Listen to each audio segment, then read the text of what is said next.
This is Femi Kuti, and you're listening to NYC Radio Live.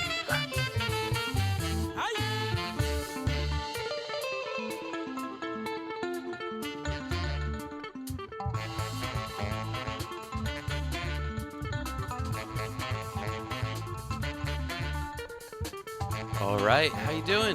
Thanks for listening. David Ellenbogen here. The show is NYC Radio Live. Great to have you here. I'm sure there's tons of other options out there. There are. I think most of them are, well, a lot of them are kind of like propaganda stuff. So I hope you find this, these kind of conversations and this kind of music a respite from the people who are trying to control your brain. Anyway, this is a really cool podcast. Interview with Randy Weston, a jazz legend. And this has just been sitting on my hard drive for like 8 years. Yeah, what you'll hear is from a guy who was just around as this thing called jazz was really solidifying, at least a certain element of it. Bebop was a new thing when he was young and upcoming, and he rubbed shoulders with people like Charlie Parker, and we played with Charlie Parker. Dizzy Gillespie. He's close with Max Roach. We begin the interview looking at a picture of him with Langston Hughes, and as I'm setting up, he gets a call from the legendary percussionist Big Black. And I was younger. I didn't know as much stuff. I mean, not that I know much now, but he mentions, he shows this picture, and it's him and the great poet Langston Hughes, and it was taken by Cartier-Bresson, who I didn't know. Now I know he's one of the great photographers, an amazing photographer. Anyway, that kind of stuff. And there's a few interruptions in the interview. I leave it all in. I don't know. It's special. I think this could be part of some master book, and I just think, since it looks like jazz is going to be something that's going to be around for a few more centuries, it's really important to get the words from the horse's mouth, so to speak, or just, get a sense of what the feeling was. How did people behave? What was at the essence of this thing? So, you can get deeper into Randy Weston by checking out all of his incredible work, and also the autobiography that had just come out, or was about to come out before we spoke, which is called African Rhythms. And he's just a lovely guy. I still run into him every once in a while, and he gives me a big hug.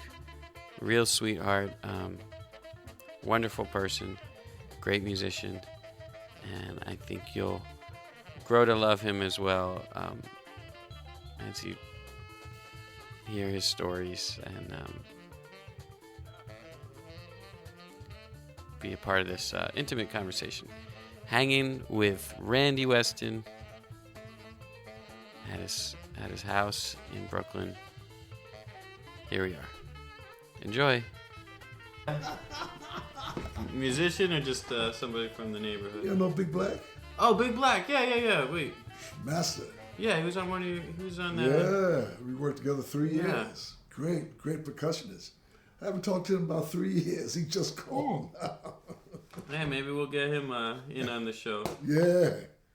He was on the Uhuru album, right? No, he's not on Uhuru. He's on Spirit of Our Ancestors. Oh, okay. And he's on my original sextet with Booker Irvin, Wow. Ray Copeland, and Big Black, Lenny McBrown, and Bill Wood. Yeah. Master. Nobody played like Big Black, man. Wow. So, all right, I'm gonna indulge myself because you're the first person I've met who knew Langston Hughes.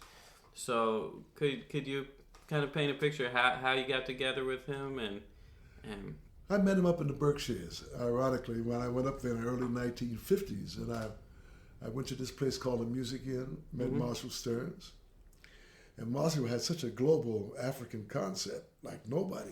Right. He was a critic that started off West Africa. So you don't know jazz music, you got to start with West Africa. Don't sweat it. Go ahead. He brought Langston Hughes up there. Mm-hmm. He brought everybody from Candido to Olatunji to Mahalia Jackson. In other words, in the music in the early 1950s, Marshall Stearns had this global concept of African culture. And I met him. That's where I met Langston. Right. Yeah. And he was about 20 years older than you or something, 24 years. I forgot the age. But yeah, but he was, you were in your 20s and he must have been in his 40s, something I like guess. that. I guess. Yeah, check. He always looked young to me. I never thought about his age. Okay. That's his picture there from Cartier-Bresson. Right. Cartier-Bresson gave me that photograph in Paris. And did you, first of all, when I picture him, I always see him in a fedora and a tie. Was he always? No. No? That's how I know Langston. Okay. Oh, so this picture, the middle picture? Or the right that's picture? my father and mother. It's on the right. On the right. Oh, okay. That's done by the great French photographer, Cartier-Bresson. Wow, that's beautiful. Yeah, masterpiece. And that's him up there when they made the stamp, up on top. At the Schoenberg, I played for that. Right. And plus, I also played his funeral. Yeah, I read about that. I read the excerpt. I mean, that sounds... Yeah. So you guys had some kind of special relationship. Yes, because we loved our people. Yeah. We love our people, and we wanted to document our people. Plus, Langston Hughes was into the music. Right. He was a great writer, but a lot of writers didn't care about the music. But he loved the music, and he loved the blues, you know. Yeah, the weary blues. Yeah, oh yeah. And so I imagine, in a sense, that like you were kind of something that he was looking for, and he was and he was something that you were looking for, because he was an older guy who had these ideas about Africa and the importance of music, and you were like the embodiment of something that he was into, which was, you were a real musician. No, not at that time. No, not yet. At that time, I was not a musician. Really? I mean, I would play piano, but I had no idea I was going to be a professional musician. That happened up in the Berkshires when Orrin Keaton was and Bill Brown, Riverside Records. I did my first recording. But I was a breakfast cook at this hotel up there. But I was into Africa. I was into African music. So when I met Langston, you know, he was like a king. But never thought of age at all. Right. Never crossed my mind. Because he was always the same for me. Yeah. Yeah. Well, that's my wife coming. Okay. Hi, baby. It's okay. It's all right. This is Dave. This is my wife, Fatou. It's nice to meet you.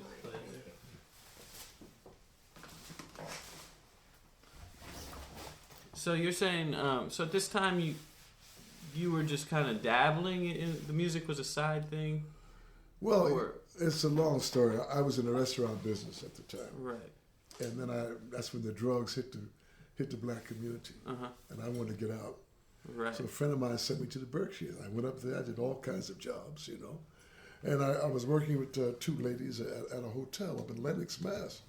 And they told me, we hear there's some jazz at the Music Inn. So we walked there, like in a little forest, about 1 or 2 miles. When I walked in, there was Marshall Stearns playing Benny Goodman's King Porter's Stop, and playing Fletcher Henderson's King Porter's Stop, and asking people, do you hear the difference? So that's when I met Marshall. And at that time, I was playing a little bit like Monk, you know. Right. And he knew up to Bud Powell. He didn't know too much about Monk. So we just got together very close. Oh. And at that point, he brought all these incredible artists to this place for about 10 straight years. You know, everybody from Dan Burley playing skiffle, piano, Mahalia Jackson. He brought up everybody, John Lee Hooker, to show the whole collaboration of African culture, you see. So I met Candido there, I met Ola Tunji there, met Langston Hughes there. So it was a wonderful place, wonderful. Yeah. And when did you make the break to saying, all right, I can do this full time, I can make a living playing the piano? Not till I was 29 years old. Because you have to understand, at that time was the royalty of piano. Right. All the masters, all the giants of piano. From Willie the Lion to U.B. Blake to Bud Powell to Monk, Errol Gardner, Nat King Cole. I mean, Earl Hines was all the giants at that time. So I never thought I was going to be a pianist. Right. Yeah. And in your words, because that first album, you do hear a lot of Monk, the Cole Porter album. What, in your words, what did you pick up from him? Whoa. What did I pick up from Monk? Well, I have to go back before that. See, Coleman Hawkins, that was my idol, Coleman Hawkins. When he did Body and Soul, it's one of the greatest masterpieces of music up until today I've ever heard. Right. So I heard Monk play with Coleman Hawkins. That's how I discovered Monk.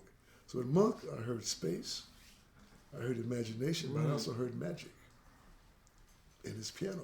In other words, no sounds that are not there. So I was attracted to that, you know. So that's how I got together. And I went to Monk's house, spent about 3 years with him, just hanging out, watching him, going to rehearsals, listening, you know. So he made a big impact upon me. And so he would be discussing things other than music, I imagine. No, didn't discuss. He didn't talk about just music. hung out. Just hung out. Yeah. See, in them days, you didn't talk too much, you know. You just watch and listen. So that makes me think of another time that I'm so curious about, which is Justice, which was also in your in your upcoming book, which is a time at Max Roach, where it seems like every hipster in town was in there. Can you describe the people who were there and what the scene was kind of like? Well, you see, Brooklyn has always been very community-minded, Brooklyn. Mm-hmm. Plus, the advantage of New York City, all the great artists have to come here. You can be great in Detroit, you can be great in Chicago, you can be great in Los Angeles, but you all have to come here to prove yourself. But those of us who lived in Brooklyn or born in Brooklyn, they'd all come. So Max Roach was so far ahead. He was playing with Charlie Parker at that time. His rhythm section was Duke Jordan, Brooklyn, Tommy Potter, Brooklyn.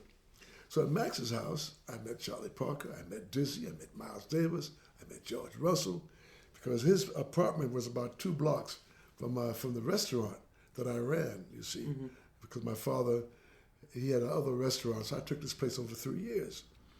And in the restaurant, we had the hippest jukebox you could imagine. All the modern music, Sarah Vaughan, Tad Dameron, Dizzy, Duke, but we also had Shostakovich, Prokofiev, Marius Milhaud. So people would come, we were open 24 hours a day.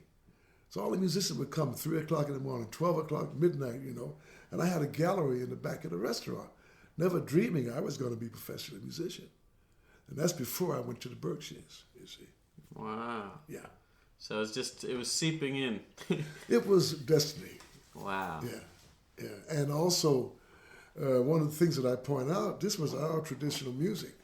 A lot of people don't realize it. They talk about jazz music, but this music was our survival. We had the Black Church on Sunday, we had the big bands, we had the blues group, but it was all our way of life, you see. From Max Roach to a U.B. Blake, you know. So I was lucky to be involved with all these people. And I would do what a lot of young people would do. We would just go to their house and sit in the corner and watch and listen. You'd ask a few questions, but not too many. You just watch and listen. So at this restaurant, these guys would come by, Charlie Parker or whoever, right? And they would put on. It'd be late at night. They put on Shostakovich or something that. There was a jukebox, regular jukebox. Right. But I got the best records on this jukebox. Yeah. Yeah, so from blues, you name it.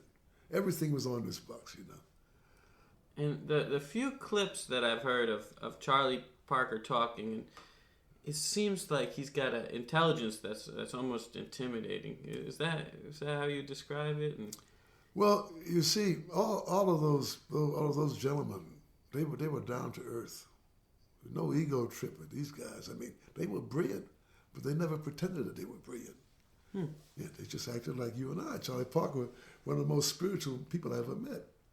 Max Roach made me play for Charlie Parker in his house. And I was scared to death. I said, I got to play for Charlie Parker. What? You know? No, they were beautiful people. Because, you know, going back to African traditional music, because we come out of Africa. We brought that spirituality from the continent of Africa. That meant that there was no separation between the people and the music, you see. So you would hang out with those guys even if you didn't play a note. You know, it was just a love for the music and a great respect for the musicians. Because musicians played a very high role in the community. Because of segregation, we couldn't get out of the black community. So that was our way of survival. And all this music was a way for us to keep our spirits up. And that's why they were so fantastic. Whether it was a Jimmy Rushford, a Count Basie, whether it was a Mac Driller, whether it was a Dizzy, but that's what the music was all about, you see. So we had a lot of love, a lot of respect. And as I said, the community, we were very close. Can you elaborate on what you mean that Charlie Parker was one of the most spiritual people that you ever met? You can't describe spirit in words. He just was. One good example of Charlie Parker, after I met Max, I knew Max, but after I met Charlie Parker and played for him, I didn't think he knew who I was. And Max made me play some of my songs, because I had written a couple of songs, but I had no idea I was going to be a professional musician. But Max heard something, you know. And so I went, myself and a drummer named Maurice Brown, we went to the Royal Roost, which was on Broadway, the jazz club. We went down here, Charlie Rouse and Tad Dameron and Fats Navarro. And Charlie Parker was at the bar, and he saw me coming down. And he called me. I didn't think he knew who I was. He called me like that and told myself and a young drummer who studied with Max Roach, whose name was Maurice Brown, and he said, come with us, come with me. And he took us upstairs, put us in a taxi, took us to 52nd Street, took us to a nightclub. I forgot which one, the Three Deuces, I'm not sure which club. And there was a band playing, a small group playing in the club. He walked in. In the middle of the tune, told a piano player to get up and told a drummer to get up. Now, you don't do that to a musician. You don't do that. But with Charlie Parker, everybody, the piano player got up, the drummer got up. He told me to sit at the piano. He told my friend the drummer to sit at the drum.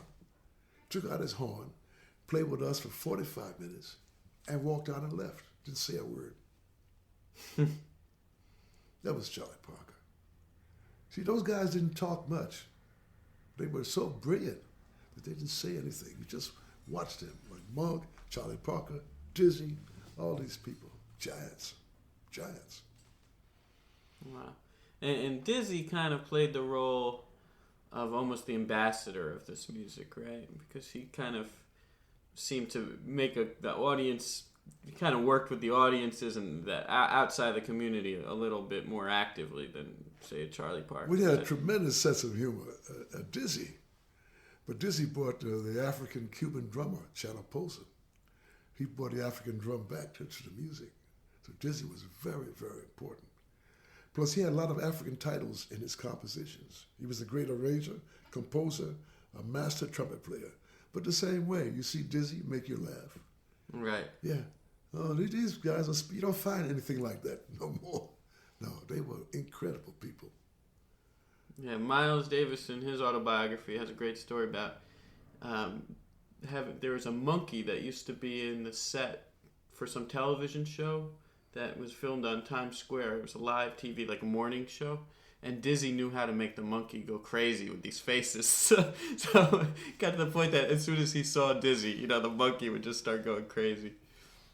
So yeah, they were our royalty, without question. That's our royalty in this music. All the people that I mentioned, that's our royalty. You never touch them again. You never play anything better than those guys because they created a new way to play music.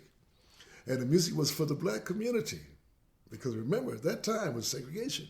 Right. So this music was always something to lift our spirits. And it was a hope between the black church, the blues. It was all African-American culture. And so they were fantastic people. And a lot of the stories I hear about Miles,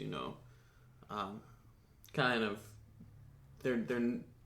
they are very different from the excerpt that I read from your book, which you told this very tender story about Miles playing a tribute to Freddie Webster. So is there a side of Miles that you got to see being on the inside? That was there a side to any of us right. as human beings? Yeah. We all got our sides. So these many stories of maybe him maybe being cold to some promoter or something like that. I mean, you experienced a much that's life. Wider that's palette. Life. Yeah. We all have different personalities. Yeah. Of course. But it's what we create, what we give. What's important. I mean, if you check out your personality or my personality, right. There's a good side, there's a bad side of all of us. Right. Depending upon who decides what's good and what's bad. Yeah. But the most important is the end product. Miles Davis made a major contribution to our music. You see, Dizzy did, all these people, and that's the most important. So let's flash forward to, I guess that you must have known that this Uhuru Africa was kind of like your big artistic statement, right? Your first big one. So maybe you could tell a little about how that project came together. Well, we knew that we were African people. We knew this. It's passed down from our parents. See, because of slavery, because of racism, they tried to take Africa away from us, you see. But we knew we were an African people in America. And we have great love and great respect for our ancestors. That's the way we were brought up. Respect the elders, respect the ancestors. So the continent of Africa was just finally starting getting independence from European colonialism. Mm-hmm. So all of us had to do something, And in my mind, I wanted to create Uhuru Africa because I wanted to have a big work of music with African people from different parts of the Western Hemisphere and Africa. That's why the rhythm section had Candido Armando Peraza from Cuba. We had Babatunde Olatunji from Nigeria. We had Tutameke Sanga from Tanzania. We had Langston Hughes did the Freedom Poem. We had Melvin Liston. And we put together these group of people to show that we are the same people, despite the fact we've been taken in different parts of the Western Hemisphere. We speak different languages and wear different clothing. But that's what Uhuru Africa was about. And that's why, with Langston's poem, that's why I used Kiswahili. Because the image of Africa has no language, Africa has no history, you see. So that's why we chose Kiswahili with Langston's Freedom Poem. It was a statement, but I started before that. And my second recording with Art Blakey was called Zulu. Zulu was my first composition about Africa. And you also, you start using kind of calypso rhythms on the very early albums, right? That was kind of the first experiment with bringing in some of these other rhythms. My father's from the Caribbean. Right. You see? So Panama, Jamaica, growing up in Brooklyn, Sam Gill, the bassist, he's now been with the Denver Symphony Orchestra 48 years. These people are from Barbados. Mm-hmm. So we simply drew from what our parents gave us because our parents were the ones who knew about the music, not us. They took us to hear Duke Ellington and Billie Holiday and Count Basie. They're the ones who exposed us to calypso music. We used to go to calypso dances. In other words, the blues, from our parents, all the music was ours, all of it. So we go to Black Church on Sunday, that's ours. We go hear the calypso, that's ours. We go hear the blues, that's ours. And that's how our parents rose us up. And they didn't say anything about it, they just did it. It was just part of our culture. So with the albums, you're starting with the calypso rhythms, and then I guess now you start getting this kind of like Pan-African thing where you're taking all these different African rhythms on that album. So did you actually sit down and kind of study these different rhythms? No. Just lived it. Just felt it. Yeah. Lived it. eating the food, hanging out with the old people. You see, our parents always told us that the elders had the knowledge, you see. So we always look for the elders, you see. Today, a lot of people, they don't want to know about the elders, but the elders had the secret. So we hung out with the elders. I go to Huey Blake's house on Stuyvesant Avenue. Huey's about 95, 90, I forgot. And sit down, he just tell me stories. And you just listen and absorb. It's more of opening up your own cultural memory. That we are an African people, we've only been taken away a few centuries. So when you talk to these different greats, you see the whole connection. You realize it's all African culture, all of it, you see. So you just draw what feels good to you.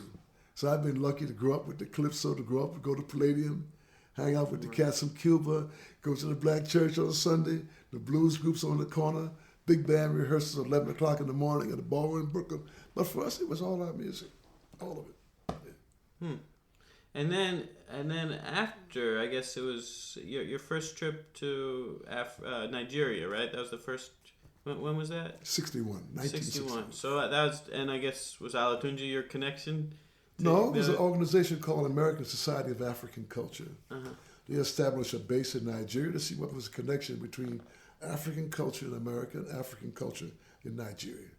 So Langston Hughes was on that trip, Lionel Hampton, Nina Simone, myself, Martha Flowers, Natalie Henderas, Hale Woodruff, Brock Peters, Jeffrey Holder, 29 of us.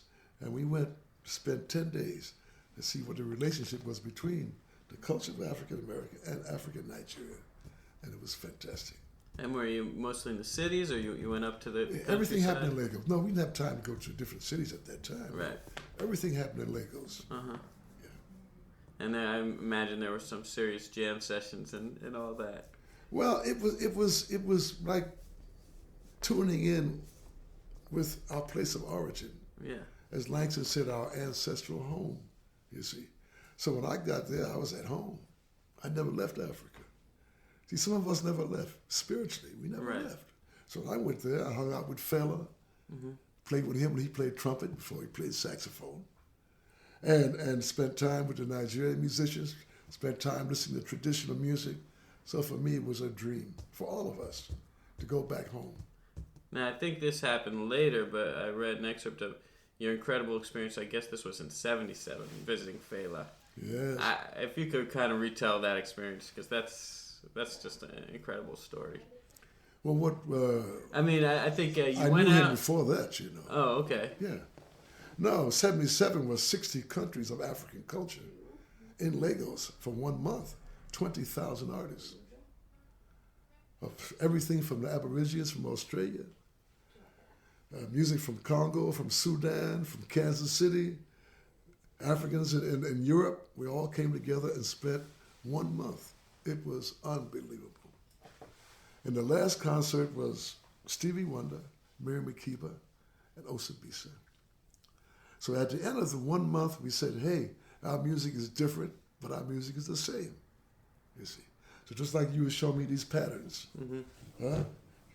it's all the same source, because music came out of Africa in the first place. Yeah. And in your story, I mean, Fela actually, in this time, he brought you on stage with him and was being very irreverent towards the government. We know Fela, yeah. But he was an incredible musician. And what was most important was how music can inspire people, how music can tell the truth about a people despite oppression. That was the key. His genius and his courage was the most important. You see, you can always have moments about musicians. You know, we are very free musicians. Right. So there can be all kind of funny stories about us. But the point is, what have we contributed to our people? This is what's most important. And Fela was incredible. He was a fantastic man.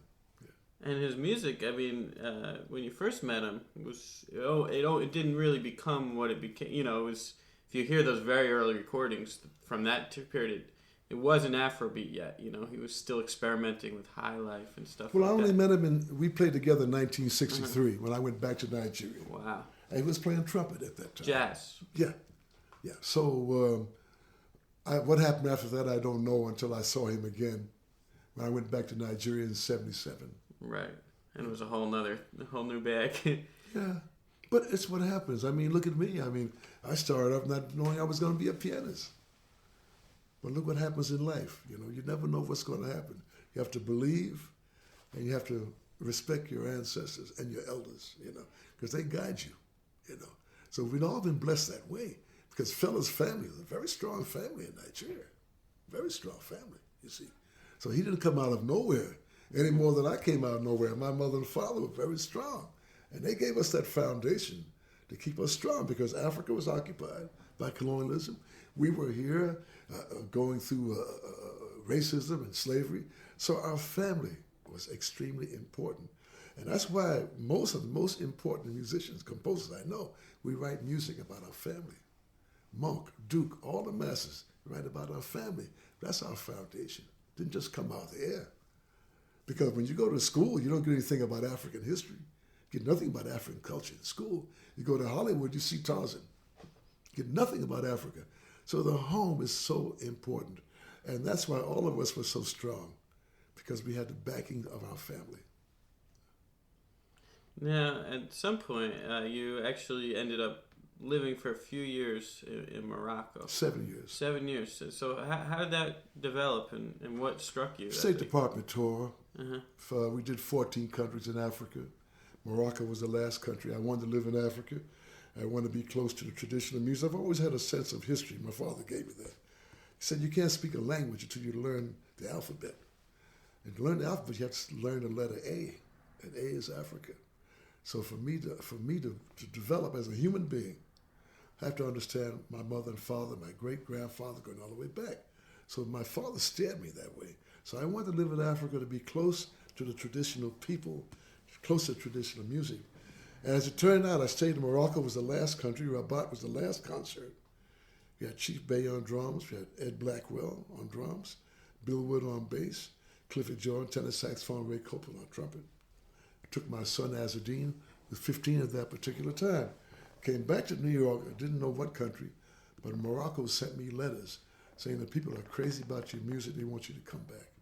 I went back and I stayed 7 years. And you opened up a club out there? Yeah, I had an African Rhythms Club for 3 years in Tangier. Having music from Congolese singers to blues band from Chicago, the whole global African concept. Right. And did it take away from your time of practicing to run the club? Well, you know, it's like music for us, it's not just playing music to be a star, to be an individual. Right. Music expresses the lives of our people, you see. And this is true of traditional societies. You go to any traditional society in Africa, you listen to certain music, that music is telling the story of the people. So our music has always been the same, you see. From a Chick Webb to a Louis Jordan to an Ella Fitzgerald, you name it. It describes African-American life, you see, or African life, how we survive, how we cook our food, the way we dance, the way we eat, et cetera, et cetera, et cetera. Yeah. So, and in Morocco, you seem to get deeper and deeper into the whole, the Gnawa, traditional music and all that. So was there a moment that you got really struck by this music, or when did you first get... Happened in Nigeria. When I first heard traditional African music in Nigeria, I said, hey, that's where we come from. That's why we play like we play. Yeah, because the ancient Egyptians created the concept of music, going back thousand years. You go down the Nile, you look at the ancient monuments of Egypt, you see the drums, the trumpets, the string instruments, all over. So the whole concept of Africa, music came from Africa, and African people spread all over the world. And they took their music and rhythms with them, you know. So it's an incredible story. I mean, I could have 20 lifetimes right, and not understand Africa, because it's the magic of nature. The continent itself is the most powerful spiritual place on the planet Earth. And when you trace African rhythm, African culture, Africa has been feeding the planet for a long, long, long time. You see. And when you well, maybe could you explain the Gnawa music? What role it plays? What does it serve to do?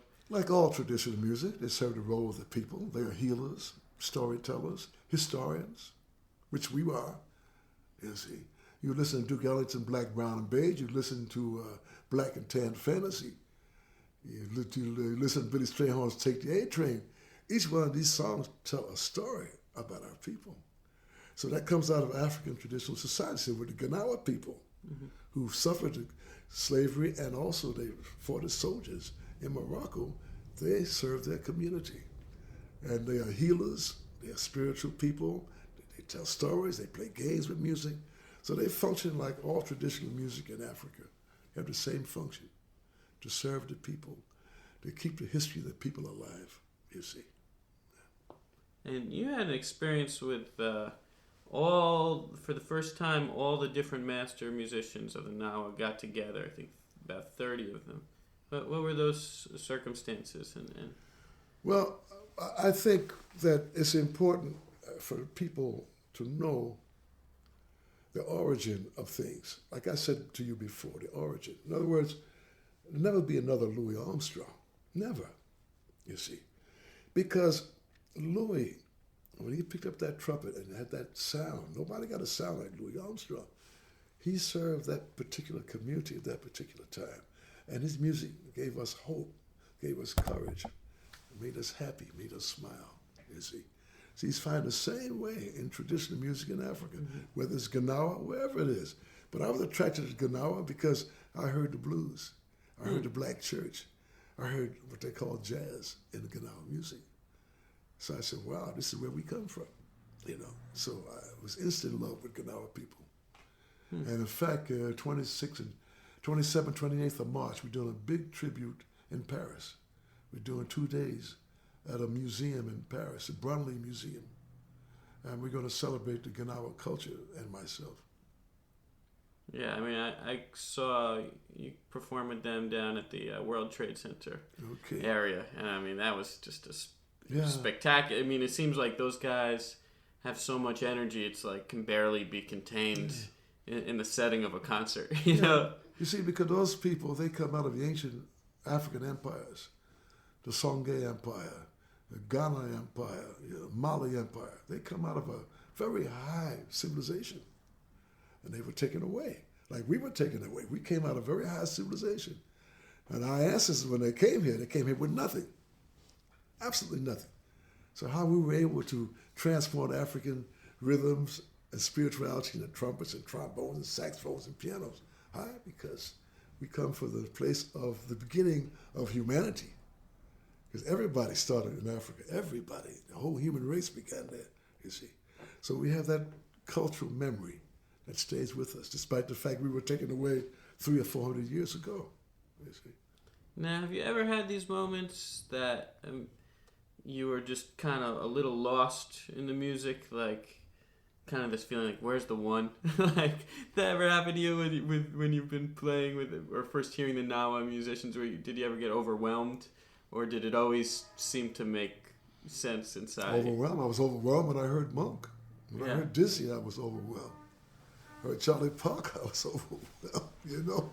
I heard Earl Hines, you know. Right. When you love music, you hear what these guys do with music, you know.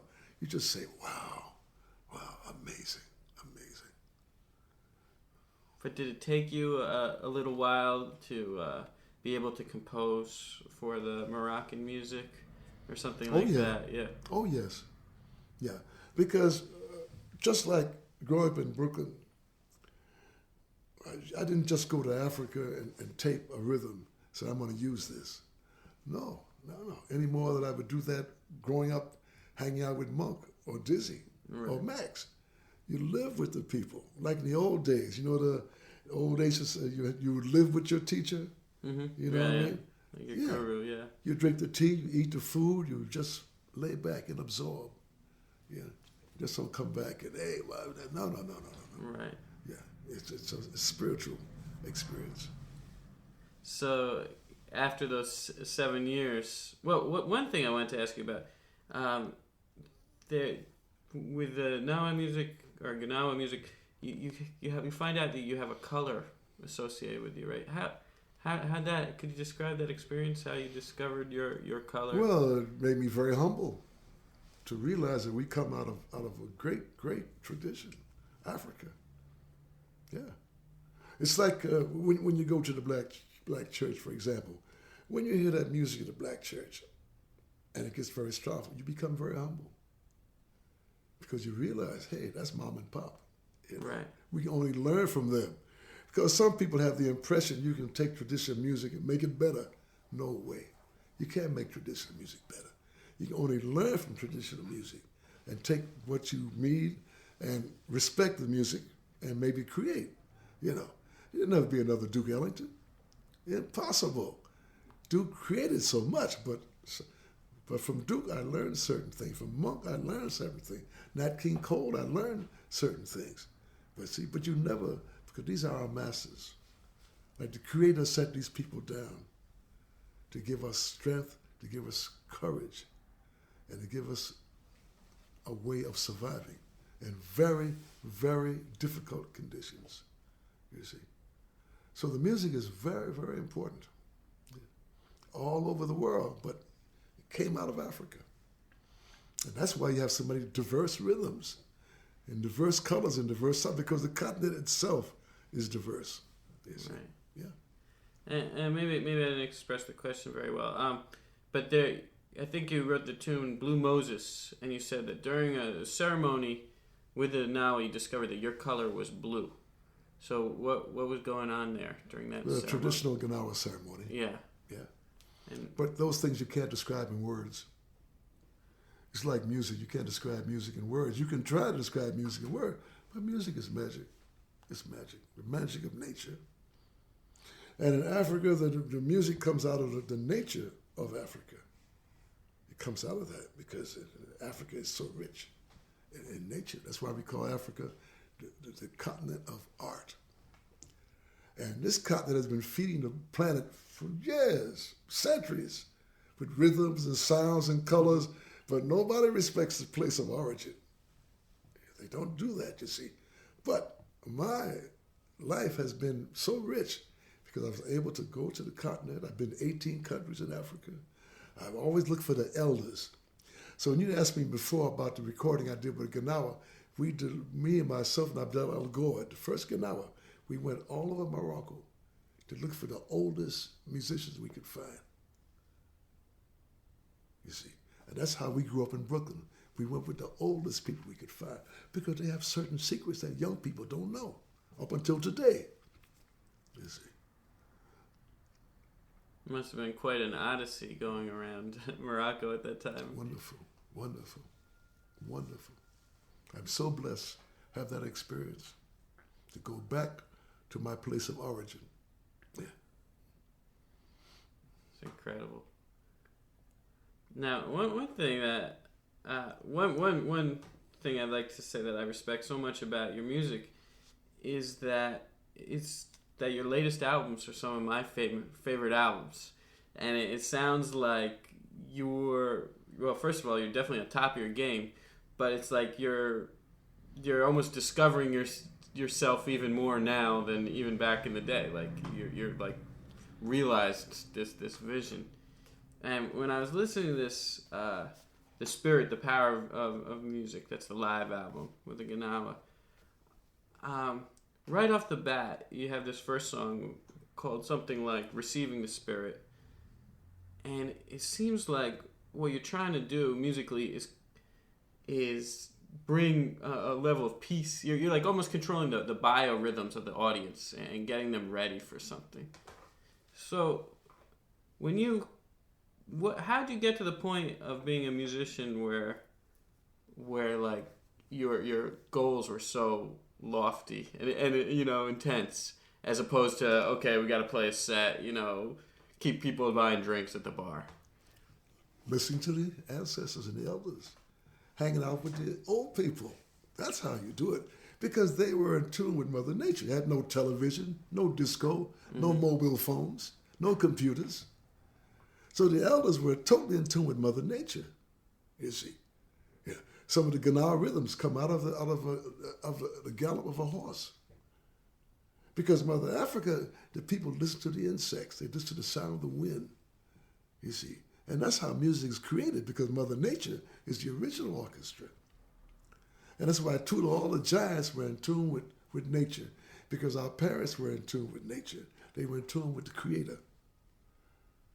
Because first you have to recognize that there's a creation first. Then you become a musician after. You see. First of all, you got to respect the Creator.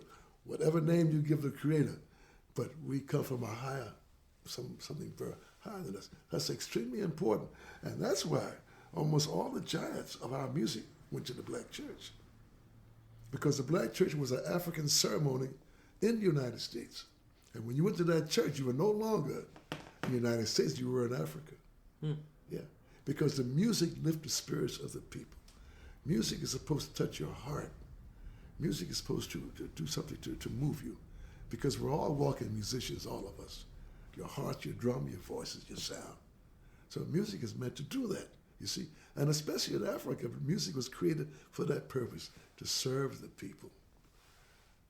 Music for dance, music for a funeral, music for a child being born, music, because music is the first spiritual language of the planet Earth. Before all the other languages was music. And African people taking music to a very high level. Why? Because the nature of Africa is so rich. So rich. As soon as you touch the continent, the music changes. North, south, west, wherever it is. Because the continent itself demands this, I believe. You see. And that's why when you're with people, traditional people, I'm very humble. I go to Africa as a student of music, because we're dealing with the mystery of Mother Nature.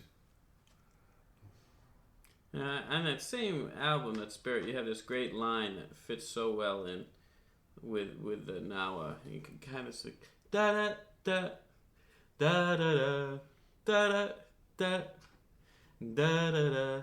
Is that an actual Gnawa line, or is that something that you heard that just you felt it would fit perfectly? It just happens. Just happens. It just happens. That's why the traditional people, they say God is the real musician. Right. And we're just messengers. Who knows where these things come from? For any of us, any of our composers and musicians, where does it come from? We don't know. But that's what they say. They say the Creator is the original musician, and we're just messengers that sends us messages at a certain time. And I believe that to be true, because my life in Africa has taught me that. Then I was able to focus better on my life in America, able to focus better on my mother and father, what they were telling me, understood better the blues. You know, I've been listening to Louis Jordan now for 2 days. Now, I grew up with Louis Jordan, but listening to him now, I said, this man is a great healer. Because when you listen to this music, you smile and you laugh. Right. And African music is very important. You have to be able to have humor in your music. If you don't have humor in your music, nothing is happening. Yeah. And Dizzy, Monk, Charlie Parker, Duke, all those people, they can play something and make you laugh. Salt peanuts. Yeah. It's a healing power of music that we retain. So from what you're saying, it sounds like you don't spend a lot of time stressed out thinking, I can't get it, working on a certain musical thing. Myself, no. That's not your No, because you know why? Because I know so little. And when you're dealing with traditional Africa, you realize how little you know. You don't know nothing. You think you know music. You don't know nothing. Yeah, because, in Marrakesh, when we first, in the 60s, used to have the traditional African festival of traditional music. You have people coming on horseback, people come on camels playing music, people playing all kinds of music. And to sit there and try to notate this music, you don't get it. You don't get it. That's a European concept, the way it's done like that. Right. But they take it on another level. Just like I hear Mother Nature. They listen to the birds. They listen to the insects, the sound of wind, you see.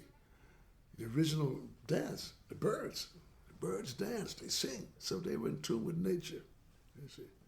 So we heard this music. When you listen to the real music, you become very humble. Yeah. You go to school, but you go to school of spirit. You see. Wow. Well, I'm learning a lot.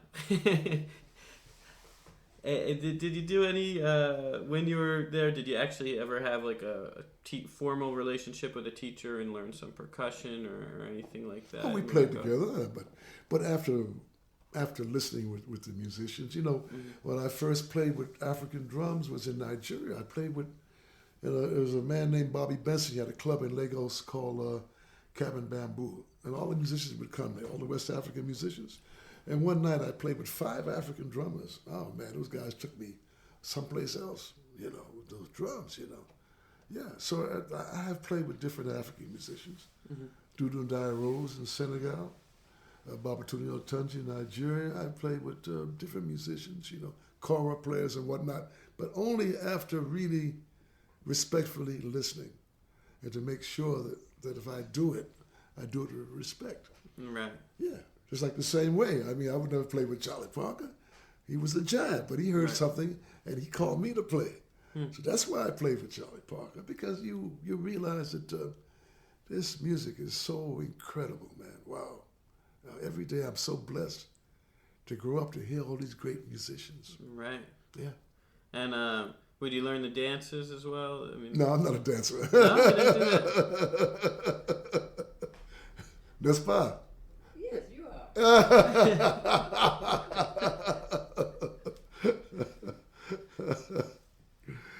You always dance. My wife is from Senegal. Oh, okay. And I learn every day from her.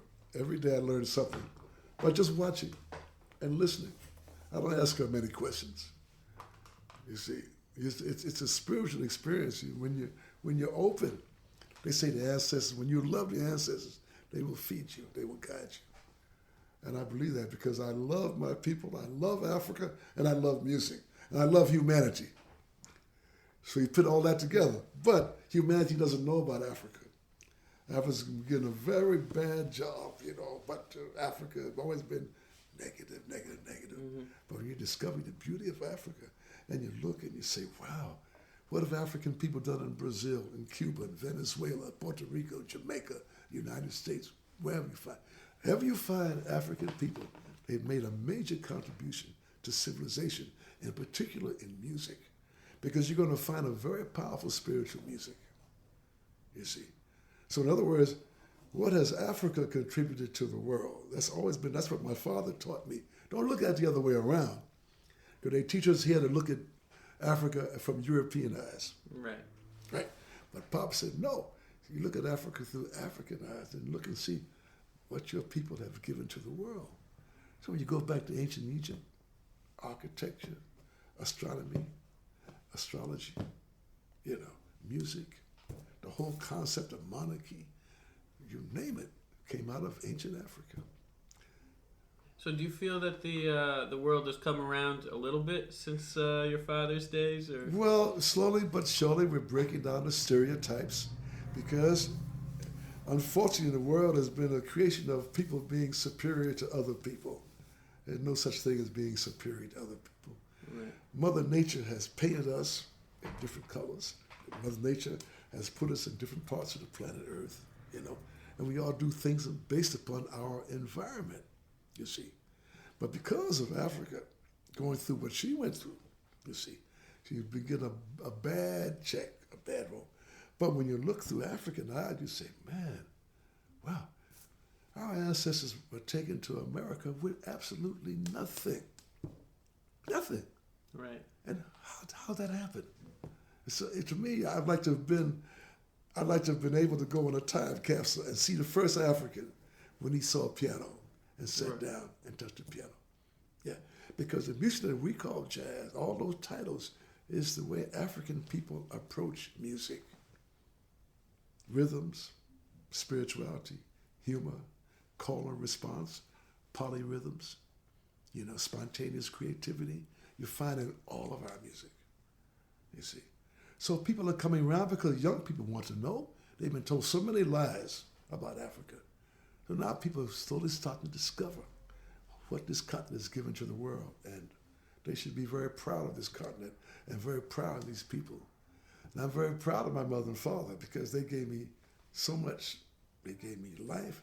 They gave me spirituality. They gave me respect. They gave me dignity. And they gave me a historical concept. Don't go by what they teach you in school. You study at home. So my father had books on Africa in the house, beautiful, people. Max Roach, all of us grew up like that. We had incredible parents. So every day I'm thankful for those elders. Yeah. Well, since this first show we're gonna do is gonna cover the African stuff, maybe you can give a introduction to maybe some of these different albums. So we spoke about the Uhuru Africa. I don't have a copy. Do you have on CD the High Life album? The Uhuru Africa? It's all on the Mosaic. It is because I couldn't. Yeah, on Mosaic. Yeah. All right. The three CDs on Mosaic. It's easy to get. Okay. Yeah. I'll try because I couldn't find it. You got the High Life on it. You got Uhuru Africa. You got the date with Coleman Hawkins, myself, and Kenny Durham. You've got a date I did with Roy Haynes and Ron Carter and Cecil Payne. It's a great series. Randy Weston from 1958 to 1964. Oh, okay. Oh, okay. So that's it's called it's a box set or something. A box set. Oh, okay. Yeah. All right. So I'll try to track that down. So let's talk about the album Tanja. That was a big album that you did, which used all that Moroccan stuff. But you were playing the electric keyboard on that. Is that right? No, I played one or two tunes. But Blue Moses, that's where I had to play electric piano.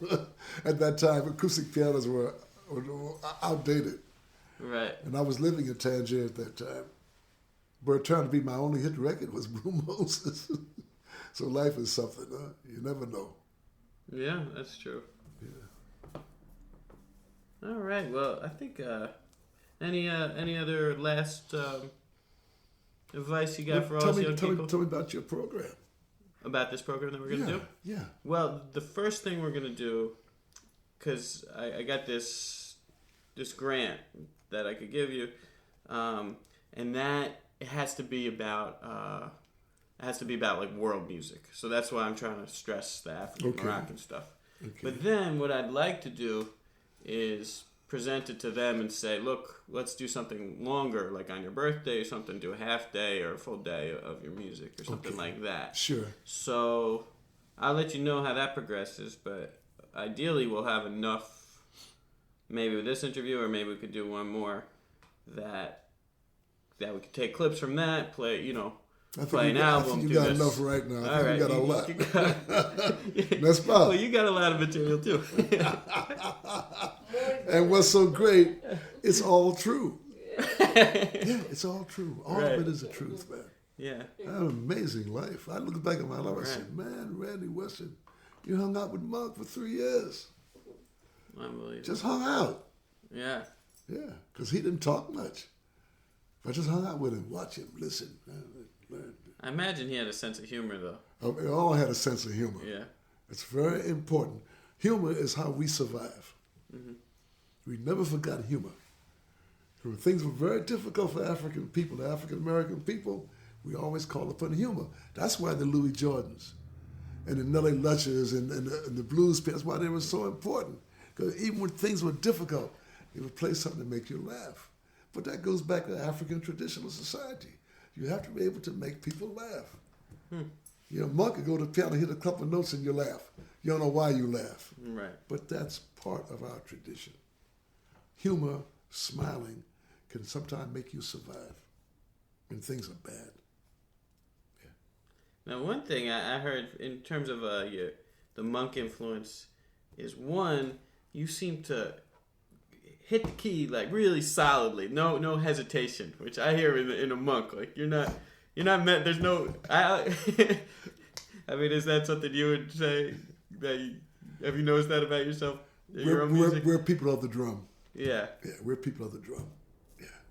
Yeah, you don't get nervous before you play a note. Of course you get nervous. You have to get nervous. I mean, in my case, if you don't get nervous, man, nothing is happening. Right. But you kind of control that nervousness, And what that means is this, that you can't guarantee what's going to happen. You might have had a great concert last night. there's no guarantee you'll have a great concert tomorrow. Right. You know, so there's always that way, but I think it keeps you in the ground. Right. You don't get a big ego trip. Yeah, I think nervousness is very important. I know many great artists. They don't say they get a little nervous before you play. You can't show it. Right. But it's a way of, hey, you know, don't go up there and feel that's what's going to happen. You got to make sure you give 100%.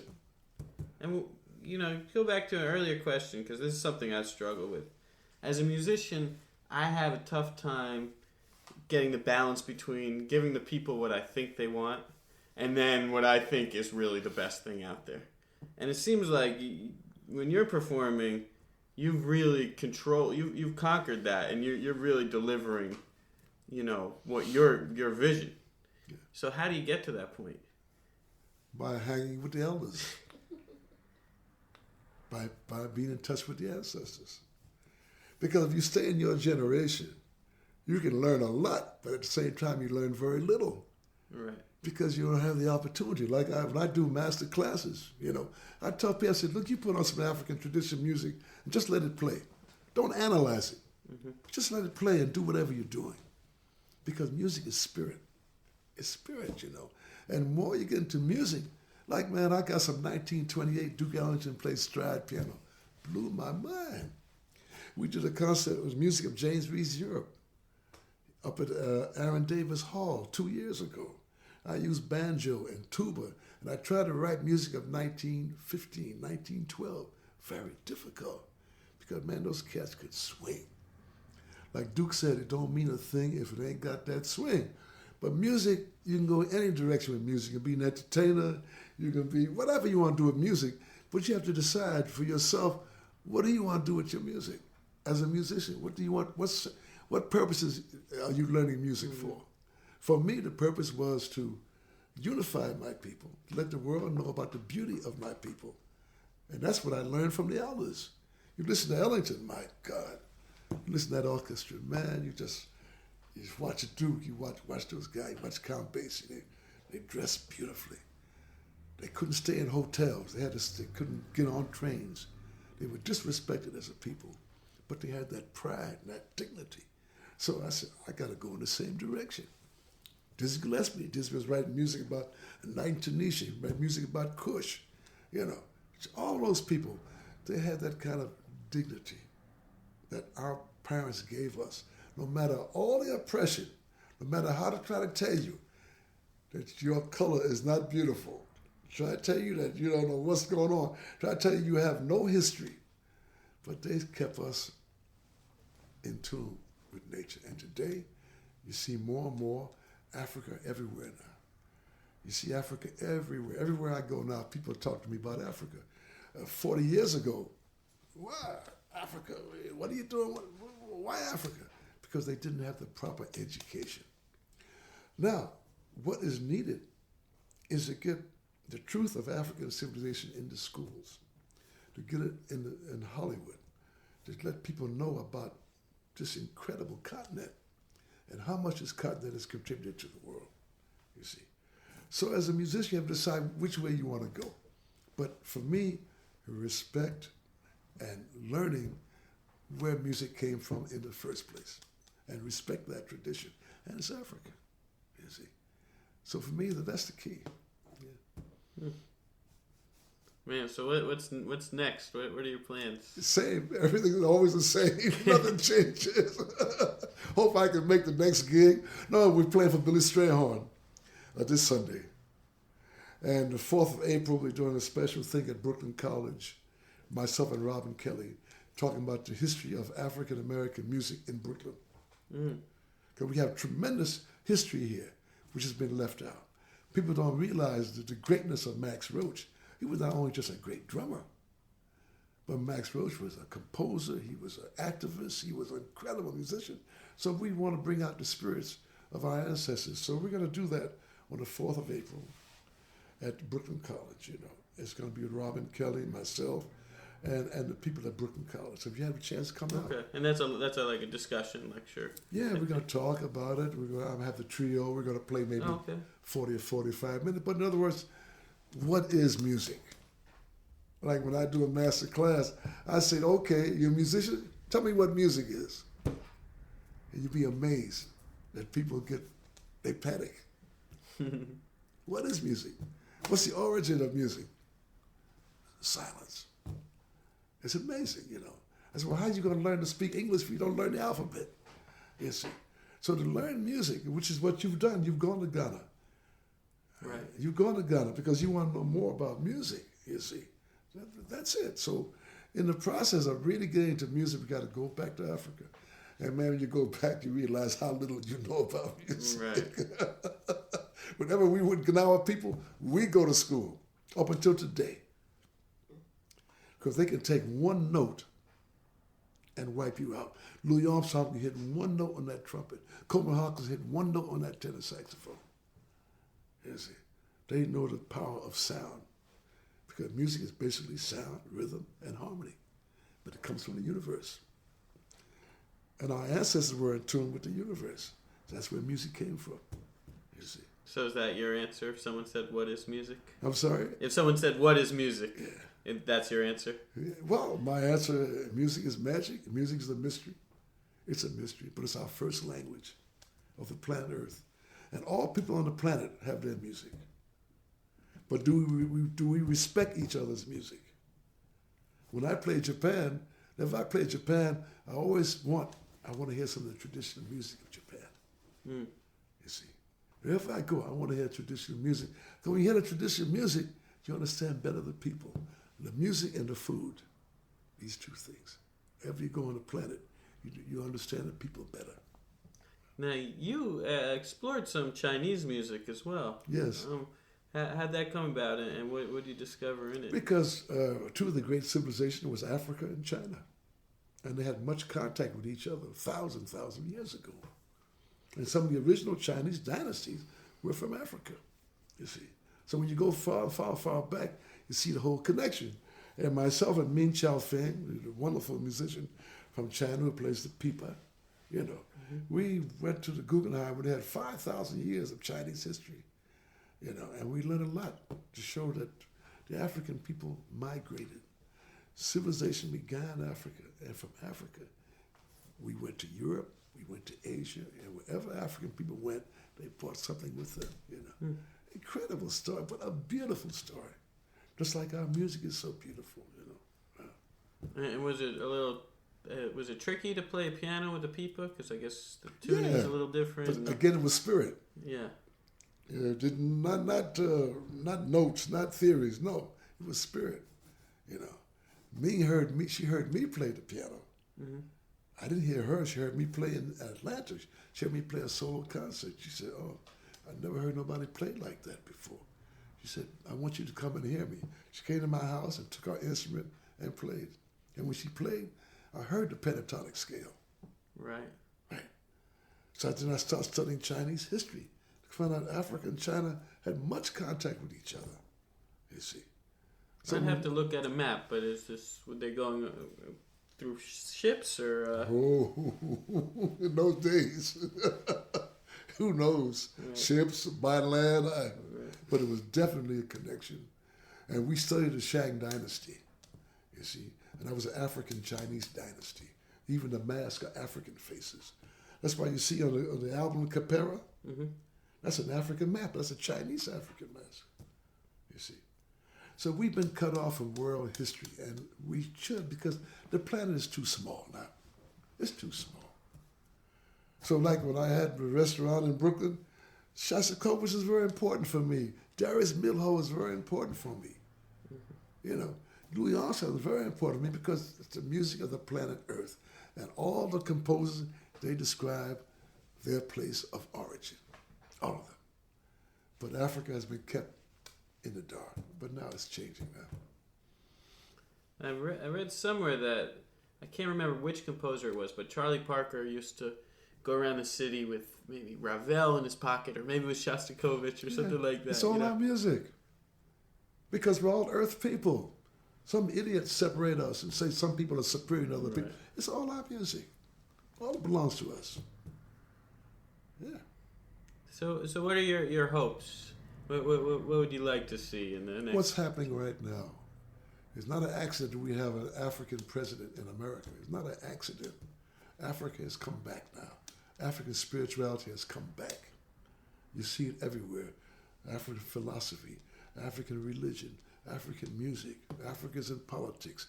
Africa's come back because that's our place of origin of the whole human race. And you know, the way Mother Nature works, you know, whatever rises goes down. So Africa was the first civilization, went all the way down, but now we come back up again because the people need African spirituality now. And you hear it in our music. If you don't hear it any other way, you hear it in our music. You hear it. Yeah. You say, wow. You know, you say, it's just music. Wow. I'm excited. When I hear our music, I get excited. I say, wow, this music is wonderful. So it's come back. And that's why Obama is symbolic for me of African spirituality beyond politics. He's like a prophet sent down from the Creator to bring us back. So that we respect and love each other as earth people, as one humanity. And that's what this music has always been. Because you remember, Louis and all those people, at that time, black people and white people could not be together. Had us completely separated, you know. But the music was so powerful, it broke down those barriers. You see. So it's a spiritual force, and certain giants have come on the planet for me to come and take us on another level. Monk said, you can take music and go this way. Duke said, you take music, go this way.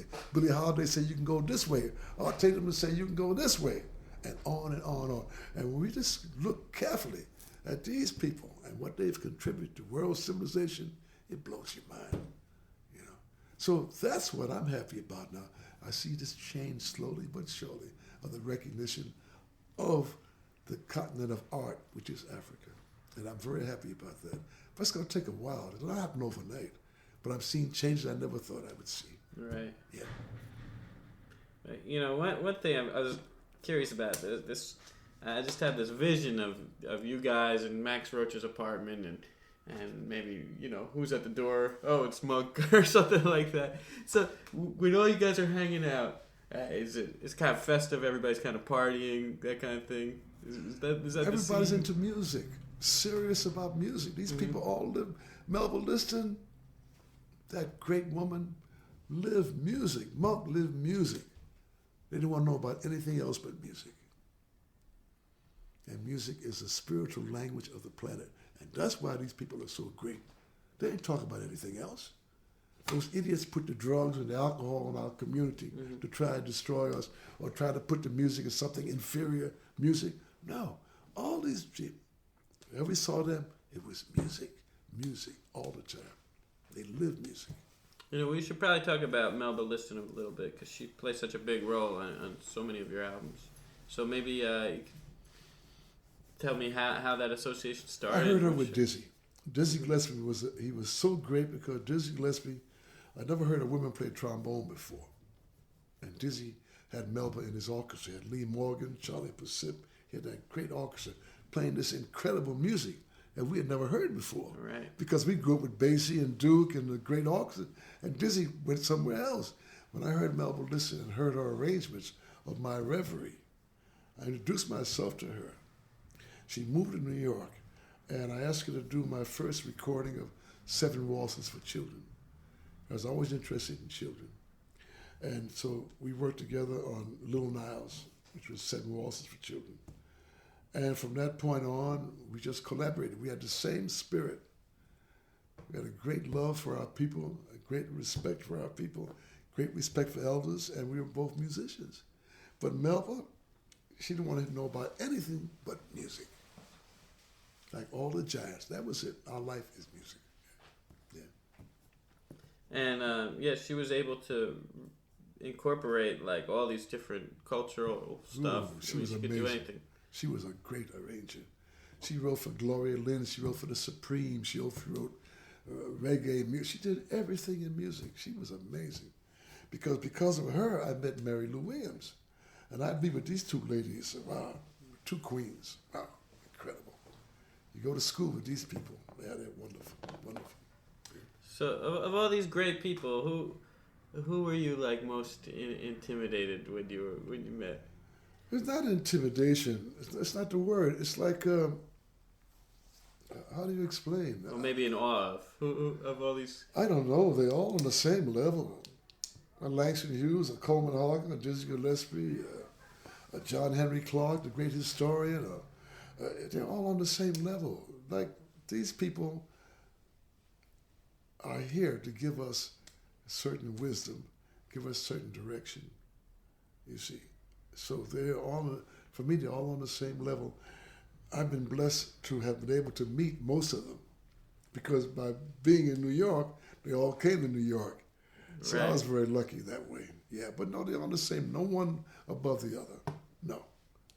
I could tell you Coleman Hawkins because he was my first idol. Right. And because of him, I discovered Hank Jones, I discovered Sir Charles Thompson, I discovered Dizzy, I discovered Monk through Coleman Hawkins. But at the same time, you got Lester Young. I met Lester, he was incredible, you know. I met Roy Eldridge, you know. So just, they're on the same level. Teachers, people who taught us to take music and do it another way. And at this time, when you were with these people, did you feel like history was being made, or did it just feel like every day? That was just our everyday way of life. Yeah, it's just the way we live. Yeah, that was the black community, because we couldn't go in the white community. Right. So that was our way of life every day. We lived that, you know. You know, that's a big shock to everybody, though. What's that?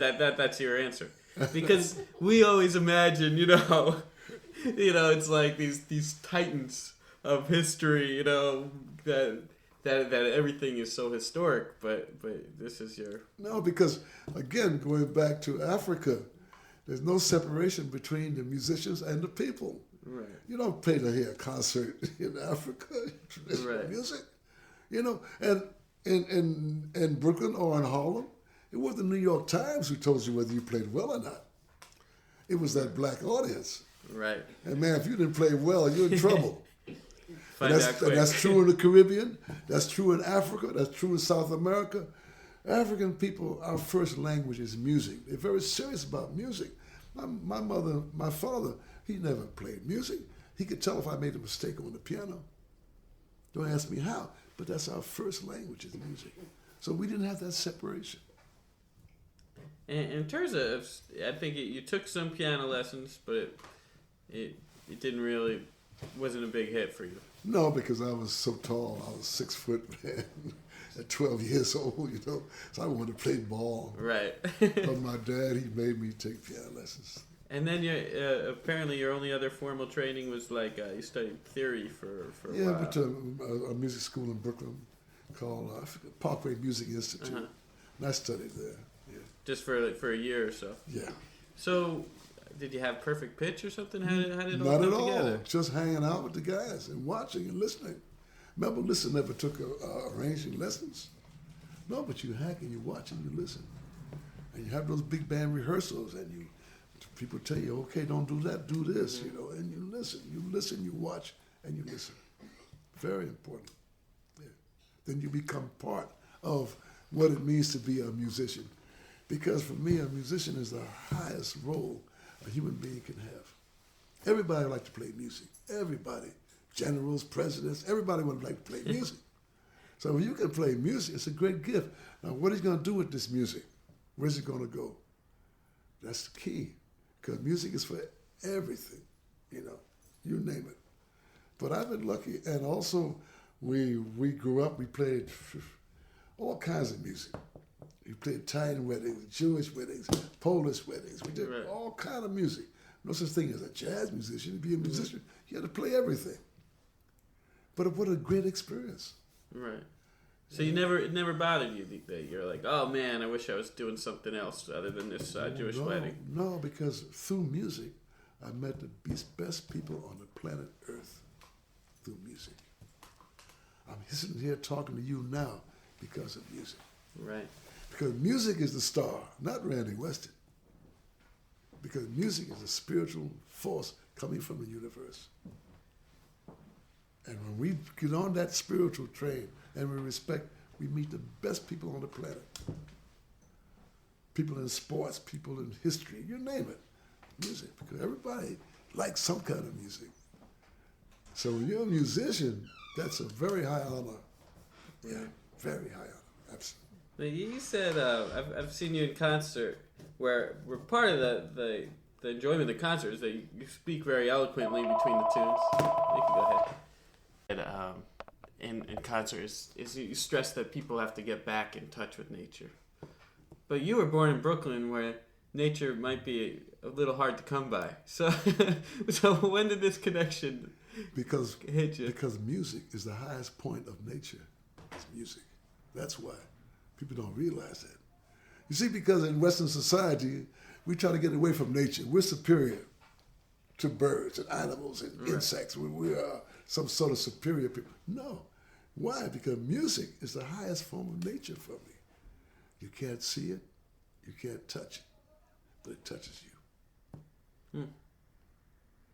So when you went out to the Berkshires, though, was that a kind of eye-opening experience? Wow, the beauty of nature, you know. And I met Leonard Bernstein, I met Lucas Foss, I met Aaron Copland, I heard the Boston Symphony Orchestra while I was up there. I went to Jacob's Pillar, I discovered the beauty of Europe in music. It was great for me. At the Music Inn, I heard John Lee Hooker, I heard Mahalia Jackson. So I met Langston Hughes. So, man, wow, it was incredible. Everybody was into music. And music was music. It was no category. That this is a better music, this is another kind of. No difference between the Boston Symphony Orchestra and John Lee Hooker singing the blues. No difference at all. It's music. And what does that music do for the people? And why the blues is so important, which is the foundation of our music, because the music, the blues, which came out of Africa, I hear this blues form all over the continent, because it's a music of communication, direct. Like I give my talks, I love my baby, but she don't love me. No other kind of music, and you get that direct message like the blues. And that's why it's so powerful. And that's why to play jazz music, when we grew up, you got to play the blues. That's why all the great jazz musicians played in blues bands with no separation, because it's a music of communication, direct. I think Charlie Parker told Charles Mingus, if we lose the blues, we lose everything. He's absolutely right. Of course. Of course. I've heard musicians run all over the instruments. I said, okay, let me hear you play the blues. Couldn't do it. But that's what our music is based upon. The simplicity of art, the creativity of art. And to play the blues, you have to be very creative because it's a very basic form. So you got to give a lot. So when you hear Monk and Charlie Parker and Dizzy, those guys play the blues, you say, wow, how do they play like all of that on a simple form like the blues? Right. But the blues is the test. Charlie Parker is absolutely right. Yeah. But the tendency has been, you become more westernized, it's got to be more technical, it's got to be more cerebral, Cerebral, yeah. Cerebral. How much technique you have, whatnot. Mm-hmm. Yeah, but our music, the technique is, what can you do with the blues? All right, let me hear what you can do with the blues. That's the test. Right. Oh, yeah. And the blues also goes inside the notes between the keys. Exactly. Oh. Because it's nature, it's Mother Nature. It's coming from the spirit, from the soul, And that's why, I went to Mississippi. I spent 1 week in Mississippi, hung out, went to Robert Johnson's grave, hung out with all the cats, learned about the blues, and I said, wow, this music is incredible. But they say, the blues, no, it's a powerful music. Yeah. It certainly has had some staying power. It's unbelievable.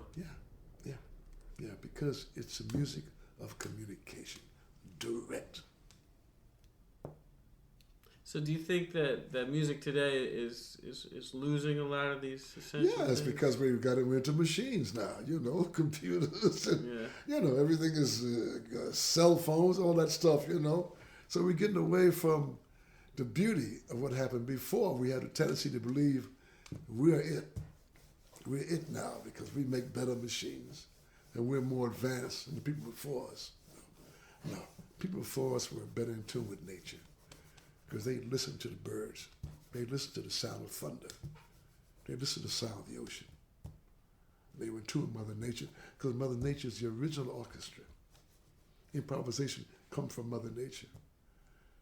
It rains, the snow, it's hot, it's cold. So our music comes from that. So what they call improvisation, which really should be spontaneous creativity, because you can improvise and create nothing. Right. Create absolutely nothing. But why? Because that's why I say for me, people I've met, they're all in tune. They listen to the sound of nature. Yeah. So all this stuff that you said, it sounds like it's almost been. It sounds effortless. Like it sounds like things just kind of came together. You love music. Oh man, I paid a lot of dues. But my parents paid more dues than me. Right. Yeah, and as long as you're in tune with them, you're okay. One of our great historians always said, never forget the slave ship. Anytime you have a problem, think about the slave ship. For all people, how our ancestors survived that and came and created this music. It's amazing, So as long as you're in tune with the ancestors, I think you're going to be okay, yeah. So when you hear me speak like that, yeah, I had a lot of years of struggle, all that stuff, but compared to what I went through, what my mother and father, what my grandfather, what they went through, I went through nothing in comparison. So as long as you're in tune with them, you have to be very, very happy and very blessed to be able to meet the people I've met and the places I've been through music. Yeah. Wow. Well, the last thing is I'm just trying to think, what am I going to kick myself for not asking you when I leave? But I don't know, man. I mean, basically I could harangue you about all these famous people, more and more stories. Tell me about Breakfast with Stevie Wonder or whatever, But I know your time is short too. Any last things that you feel like we should? No, I think you have it all. Again, It gets back again to ancestors. Simple as that. No matter how great we are, we come from somewhere. We got mom and pop. We got all the way back, And the tendency is to forget about them, but not me every day. My mother and father right there. John Henry Clark, the great historian, to the left. Langston Hughes on the right is my mother and father right there. Every day, I talk to them. Every day. Thank you for making me take those piano lessons. Thank you for taking me to black church when I didn't want to go to church. Right. Yeah, that's it. Yeah. And did you stick? Are you still you still go to church? No, but it's inside. Right. It's inside now. It's all spirit now. It's spirit. You have to go to church for spirit now. But that training is very important when you're small. Right. Yeah, because that's what they teach us. That's how you learn to respect that there's something higher than you. So you don't get to go on an ego trip because you got a lot of money in your pocket or whatever. Right. Or you're good looking or whatever, that you're better than everybody else or you have a certain color. No. They teach you something there. And that stays with you.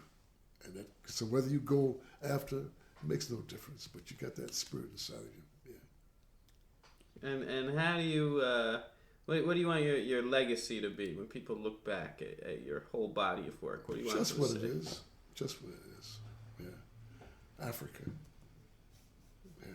Open people up to the beauty of Africa. So that's my legacy. Nothing else.